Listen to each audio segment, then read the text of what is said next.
narito na tayo sa ating paboritong bahagi na pinamagato.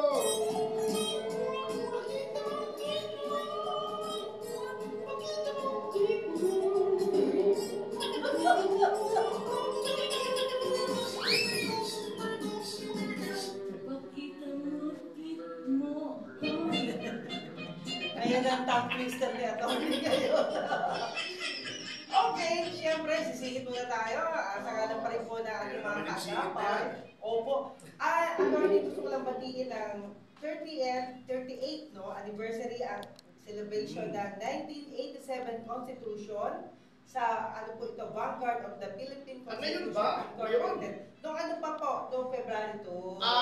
Yun. Sana magunita yan ng ating mga babatas sa kanilang hearing na yung saligang batas natin na merong Bill of Rights at meron sa Article 7 ba yun? Kung hindi ako nagkakamali yung legislature ay mayroong mga karapatan ng mga witnesses ay tignan naman nila. Basahin niyo po sapagkat yan ay pinagtibay ng nakararaming Pilipino sa isang referendum. Opo. Kasi yung event nila, sir, sa Manila Hotel, ako po ang nahiling na maging host sa programa. Kaya nakarating po ako. At siyempre sa ngalan niyo po yan. Maganda yan. Opo. Nandun po si Atty. Marife Galvez Garcia. Andun si Marife? Opo. Oo, hindi kilala. Si Mr. Leo and Espiritu Santo Hernandez. Amen. Si Miss Elvisa. Ayan.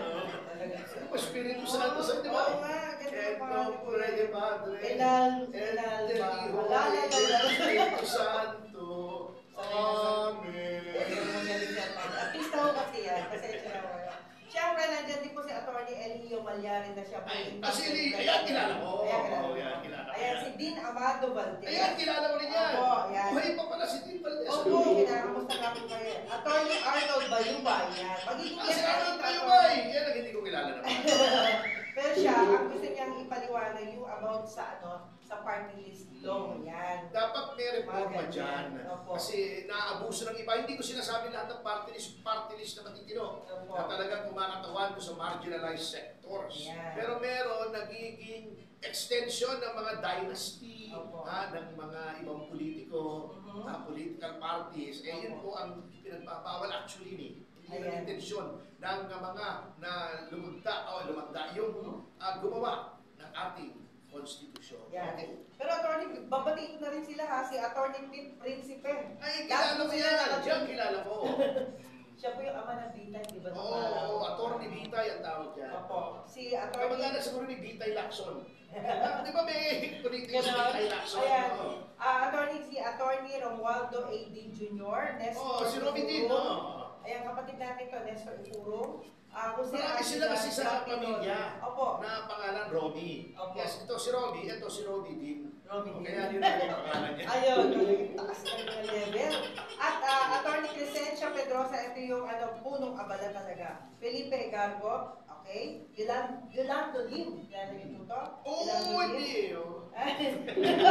Si Atty. Rogelio Ibasco, yan. Si Roger, kilala mo yan. At marami pang iba. Naku, swerte mo natin kasi si Nanay Takang. Nay, hindi lang kita nakalimutan, Nanay Takang. Ko rin na akin ding batiin yung pinakagwapong abogadong kilala ko. Bukod kay Atty. Mike Melias. Si Atty. Mark Tolentino. Ayan. Ay, si Atty. Mark Mirante. Si Catherine Soperalta. Alam ko, gusto ko yan si Atty. Mirante kasi he's one lawyer with whom I can see eye to eye. Kasi pantay kami. Ganon? Ito